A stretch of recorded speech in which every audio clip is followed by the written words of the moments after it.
Hello everyone, welcome back to my channel, and today we're going to be doing an unemployment update. This is it's April now, month 3 of me being unemployed. And if you might have noticed, I haven't been doing a lot of videos lately, and I think that's partially because of like the unemployment thing. So I'm feeling good today though. I do have a job interview later today, and I just want to do some makeup beforehand. I want to do something that makes me feel good and happy before a job interview. So let's just get down into it. Also, the base routine I've been doing lately has been a slay. Starting off with a glowy primer. I do have the Dewdrops from Glow Recipe on my face right now, and it does add a little bit of glow, but because it's like 75 today, I want to add a bit more, so I'm using these Say, if I could only remember the name of this, Glowy Super Gel in Star Glow. Unemployment has been a roller coaster, okay? Because the first month that I was unemployed, I actually decided to take a whole month off before I looked for jobs, because I have mentioned on here, like, I've been working since I was 15 and I've never had a real break in my life, and so I decided like I wanted to give myself a break. It started off as 2 weeks, and then it became 3 weeks, and then it became a 4th week, and I was like, if I keep on this path I will never go back. So I scheduled an appointment with my career coach, and I started applying to jobs at the end of that first month of me being unemployed, which was the middle of February. At first it was good, it was feeling good. I was doing like 2 to 3 applications a day, going in with the Urban Decay Hydromaniac Tinted Glow Hydrator. I love this stuff, especially for summer. It's glowy, it's dewy, it looks beautiful on the skin. This might be one of my favorite foundations ever. I was feeling really good about my prospects in the beginning. Like, I am, and as are so many people who are unemployed, a hard worker. I am deserving of a job, and I kept saying that to myself. And then I didn't get anything but rejections. If I got rejections, I got 3 rejection emails, and other jobs had just archived their job posting, which means like I obviously didn't get picked for the job. And it started to feel a little like, oh, you know, I was finally eligible for unemployment, so I got unemployment. You know, I would go home and visit my dad and my brothers, and my dad would ask me like, oh, when do you think you'll have a job? And that's when it started to settle in with me, like, oh, I'm not getting interviews. I know the job market is really bad. Every day there was more news coming out about like another mass layoff with another company, and there's like 2 thoughts that goes through my mind when I hear another one of those things. First is like, oh my God, the system is so broken that they're making record profits and laying off hundreds of people. And then the second thought is like, I'm never gonna get a job if all of these people just joined the job market at the same time. And I hate that. I hate those thoughts, but they were real. And so I started to feel like less and less, I don't know, excited about my job prospects. I would apply to jobs I was like so good for and so right for, and I wouldn't hear back. And it started to get to me, especially, and this is so crazy, but especially over Easter this year, I went home and my dad was talking about like visiting my uncle who's in another state this summer. And he was like, oh, well, when you get a job, you should tell them. And I was like, you know, I have to kind of lay it on for my dad that like, I don't know if I'm gonna get a job before the end of the summer. And I think that's just like the reality. I do have unemployment until September, but it's difficult right now. So when I finally told my dad like, hey, like, if we're gonna be completely honest with each other, like, I don't know if I'll have a job before the end of the summer, he was like really shocked. And I tried to explain like the job market is like really bad right now, and I've been doing my best, and I've applied to over 30 jobs my first month that I've been applying to things, and just throwing and hoping it sticks, and like things aren't sticking.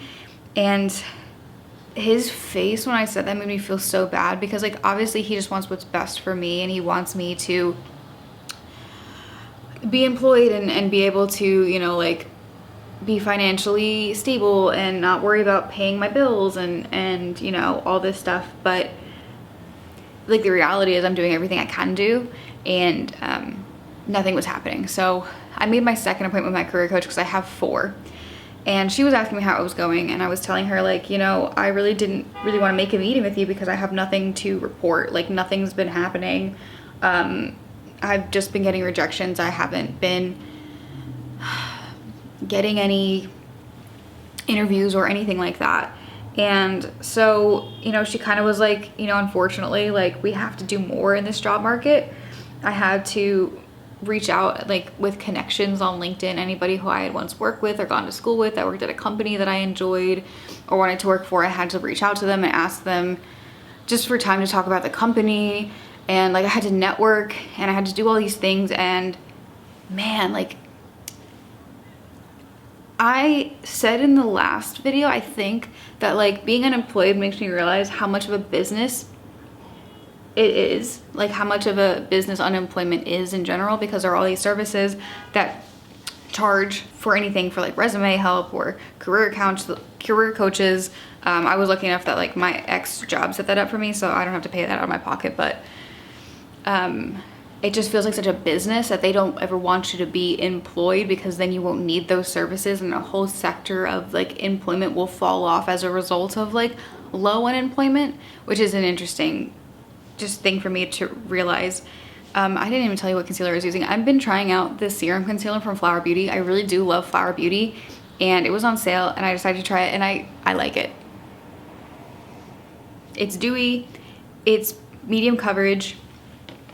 I've been enjoying it quite a lot. I'm gonna use some Laguna bronzer, but cream form. Yeah, no, it became obvious that like unemployment was a business in itself, and I don't mind taking like a part-time job, but what was really driving me to a full-time job was like health insurance. I know I've mentioned with you guys on here, but like I have a thyroid problem that needs regular, I mean, it needs medicine every single day. I have maintenance drugs, and also like I need to get blood work done every 6 months to a year just to check on my thyroid levels. They're ridiculously low. I think my doctor said like it was the lowest one he had ever seen.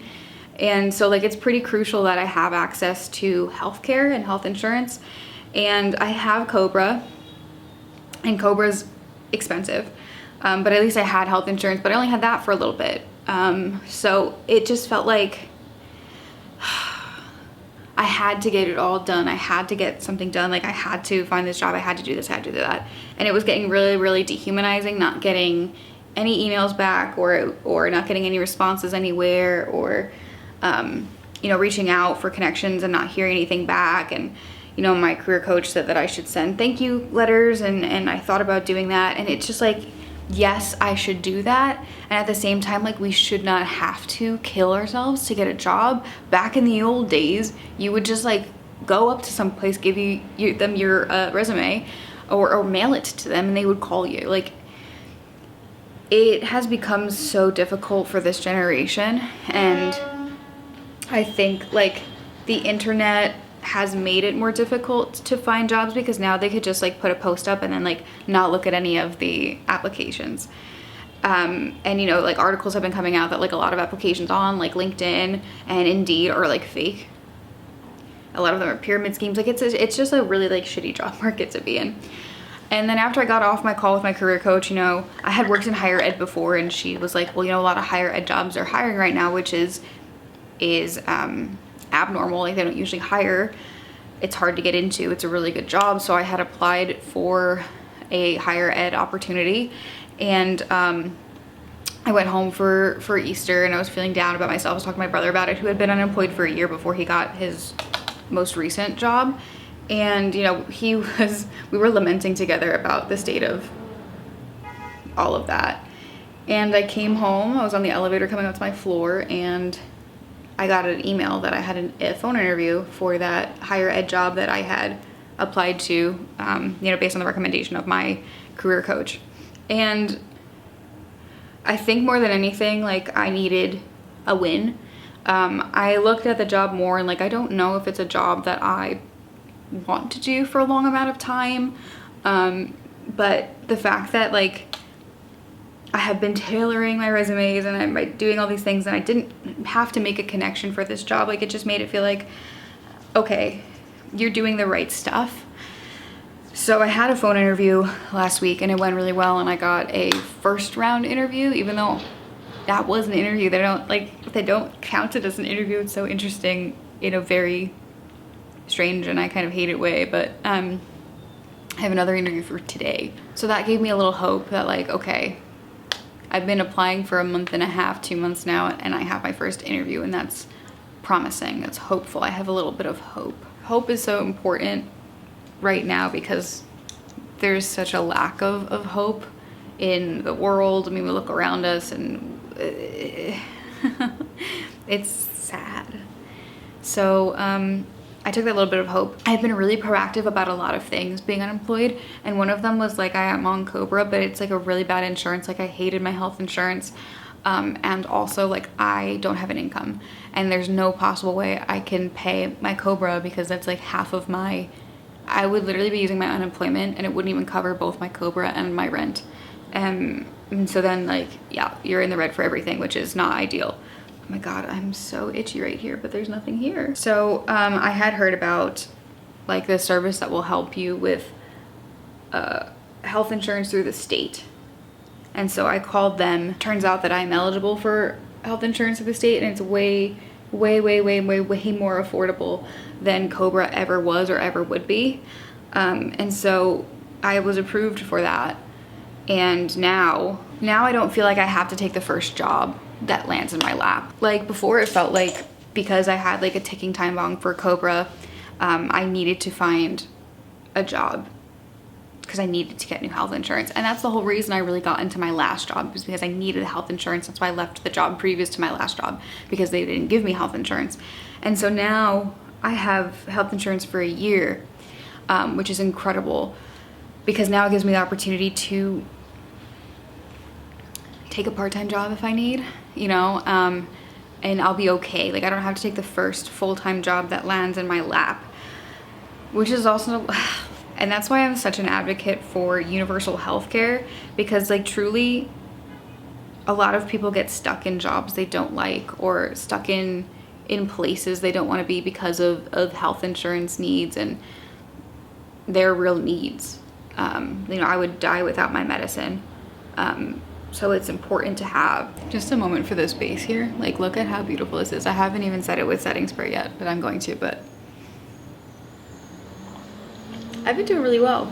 Anyway, that's why I'm such an advocate for social services, because like they really can just help people get into a better spot, and we should all have access to those social safety nets and services, and we should all have universal health care, because it's stupid to have health care tied to an employer. Yeah, I'm feeling really good today because now I don't have to worry, and I can take a part-time job and I can figure out what I want to do. Like for the first time in my life, I have the agency to figure out what I want to do.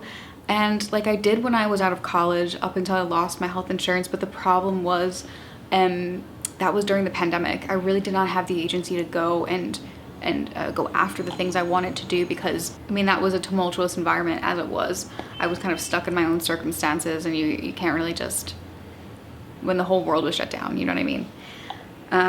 So I'm feeling really hopeful today, and I have been putting off making videos on YouTube. I'm just gonna set my face. I have been putting off making videos on YouTube, and I have been putting makeup to the side more because it just felt so low. Like unemployment has made me feel so low and so dejected. That's not the right word I want to use. I don't know, but I just haven't wanted to, I haven't felt good enough to feel creative. And then I did the other day, and I got sick. As you can tell, I'm still kind of healing from that, but yeah, I don't know. Things are finally like looking up, and I really truly believe that if we just go after the things that we need, like I went after this health insurance thing, like anything's possible. You get what you need when you need it, and I did definitely need this right now, and I'm very grateful that I have it. So so now what do I want to do with my life? Who knows, but it's definitely not as depressing as a video as I thought I was going to make for unemployment.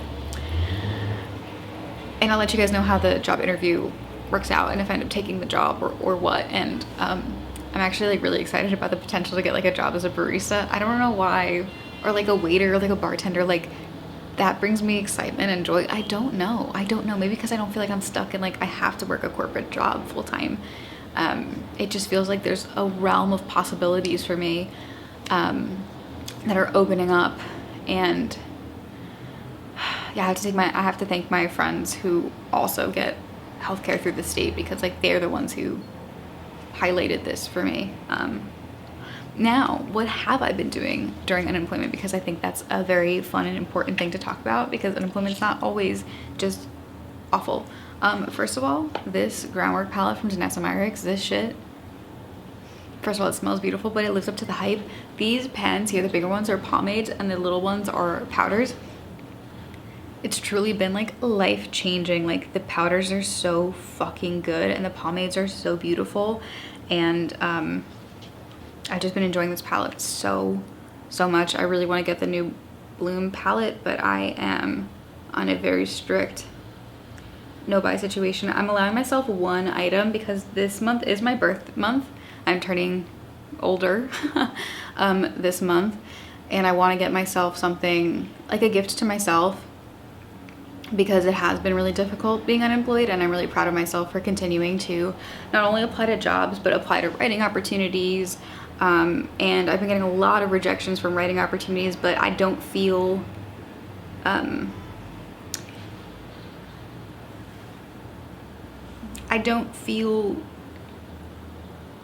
sad about them. Like, it just makes me feel more determined that you know, it takes one yes and then they all start flooding in, and I'm just making space for that yes. I'm gonna use some of these color fixes from Danessa Myricks. This one's really cool because it's like duochrome. It looks gold and also looks pink, and then this is latte, which is just pinky. I have been reading a ton. I have been really, I mean, okay, I feel like any kids that grew up in the 90s, like, reading was such a big deal because we didn't really have video games or social media or any of that. So like, reading was a huge thing when I was a kid. I loved reading. My mom would read us like books to go to bed, like, every night. I grew up with reading. Reading was so fun and important to me, and I lost that love for a long time because I was burnt out and I don't know, I just couldn't bring myself to pick up a book. I'd rather just rot. I didn't recognize that that was burnout until I had the space to read, and I was like, why did I ever stop? And I was like, oh, because the idea of picking up a book literally made me cringe. Like, I could not stand the thought of picking up a book and expelling more brain power than I had already done at work through that day. So I have read 10 books. It's so exciting to say this. I've read 10 books since unemployment. And it's been a variety of books. I mean, I read one autobiography by Trush Oversteegen, and I did a video on the Oversteegens here. I also have been reading a lot of, okay, this is just who I am. I've always been into like fantasy stuff. So I've been reading a lot of fantasy, romantasy books, and it's been so lovely. I read the entire Shadow and Bones series. I also watched it on Netflix. I should have read, and I am reading, I just finished Six of Crows by Leah Bardo. And I didn't realize, because I started watching the Netflix Shadow and Bone series after I finished, that was also tied into it. So I did finish that book, and then I finished the series, and I was like, oh, this is like, the writing on that was so stellar, because like, what a great adaptation. So I was reading that series, and now I'm finishing the Six of Crows duality. Apparently there's supposed to be a third book, but I'm about halfway through the second book, and it is so good, and I hate to say, so much better than the Shadow and Bones series. I didn't understand the hate for Shadow and Bones, because it has a lot of hate on Goodreads. It has a lot of hate, until I finished the third book, and I was like, oh, it pains me that the hate kind of feels warranted now. Like, it was, it didn't feel deserved, the ending. It felt like a cop-out. And I don't like when things don't feel earned. I also, Melissa Blair, who's on TikTok, she's a book talk girly who published her own series, and it's like a metaphor for colonialism. It's called A Broken Blade. That's the first book. I just finished the third book, which was A Vicious Game, and those were the books that finally got me like wanting to read again. And I discovered them 2 years ago when I went to a queer Black-owned bookstore in Brooklyn, and it was sitting on the shelves because it is by an Indigenous writer. So they were highlighting writers that identify as queer or female, and writers that are like giving a platform to writers that aren't given that usual platform. And since she was an Indigenous writer, I mean, if I hadn't been to that bookstore, I never would have heard of her. Her writing is a thing of fucking beauty. And I did post a few like looks on here of like inspiration from the book cover, because the book cover is so beautiful. And it made me feel inspired to do more of that. So that's it. Like, there's a lot of good things that have been happening and a lot of creativity that's happened. I'm writing a screenplay. Okay, I've been writing a pilot for a while, and I've been applying to some things with that, as well as submitting it to competitions that aren't like an arm and a leg to apply to, because shit's real expensive in the screenwriting world for applications for competitions. Like, they're each $65 to like $80, which is a ridiculous amount of money. And I recently I didn't even know that I got free feedback from this one that I applied to, but I got the feedback and it was overwhelmingly positive, and gave me a lot of like suggestions on where to grow it. And I felt so inspired that I wrote a new draft that day. I have been writing my play about the Oversteegen sisters, and just been really, really happy and inspired in that respect. And a lot of good writing has come out of this time. And a lot of, a really great thing about being unemployed is like having the ability and the time and the space to connect with people and friends. Like, I have been such a good friend while I've been unemployed, because I finally have the opportunity to be a good friend. Like, especially in like the arts, you're constantly going, you're constantly moving, and it is hard to make space for friendships, and it's hard to make time for friends. And I'm very grateful that I have had the opportunity to make that time and that space for my friends. And I've really like reached out to friendships that I normally would not have, and like hold space for people, space that I wouldn't normally have to hold. It's been a really positive overall experience, unemployment, in that I feel like I'm growing as a person so much. The financial anxiety and woes do get me down, but I've had the opportunity to spend way more time with my family, and that's been like lovely and wonderful. I have had the opportunity and time to like build some furniture for my apartment, and be with loved ones and spend time with Yoshi and yeah, friends. And that's like the most important thing in life. I'm happy that I took the time to do this video, because I'm able to really reflect on unemployment as a whole, and not just focus on the negative things, which is like the financial impact of being unemployed. But also, like, I'll never have this time alone to myself again. I'm able to sleep as late as I want. I'm able to take time at the grocery store. I'm able to show up for people. I'm really enjoying that aspect of it. I think that is what like life is supposed to be. Like, yes, I would love to do something. That's why I like talk about how excited I am to potentially like find a job as a waiter or like a bartender or something, because like I do miss doing stuff. It feels weird to have so much time on my hands, and I still do feel a little guilty for having that time on my hands, which I know is just like the toxic work mindset and grind mindset. But it's been overall like really, I'm just really happy, I think. And it's funny, I talked to a friend the other day. We talk like every 3 or 4 months, but she asked me if I was happy, and I had to sit and I was like, wow, like what a profound question. It's not like how are you, it's are you happy? And I've really taken stock of my life, and I recognized that for myself, like I'm terrified of happiness, because it's something that I've never felt I deserve. Or maybe not that I deserve, because everyone deserves happiness, but maybe it's just something I didn't think I would ever get. I think what has happened is I'm afraid that when I'm happy, things will fall apart, because historically that's always happened. Like, you know, after the pandemic, like I was in a really like happy place with my mom, and then my mom died. I had been in really good places with friends, but then like they had left, and I didn't feel happy in college necessarily, but I got good grades and I did good work, and I guess I thought I must suffer to do good things. I haven't really been happy at any job I've had. The old job I had, I was happy in the beginning when the company still cared about people. But when the company switched their like mindsets to profit over employees, and my manager changed, I really missed.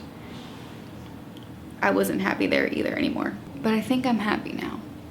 Or I think I'm allowing myself not to be in fight or flight mode. I'm allowing myself to be vulnerable.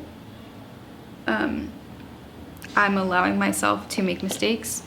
I'm allowing myself to live through moments and just take them as they are. This is the finished look. Oh, I didn't do a lip. Ooh.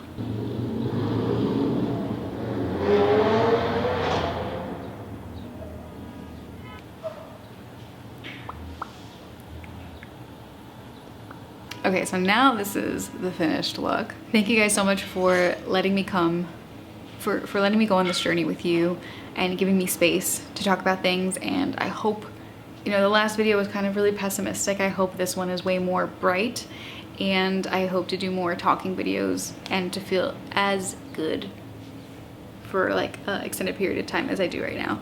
So anyway, thank you guys so much for watching. Subscribe if you want to, and I'll see you in my next video. Bye y'all.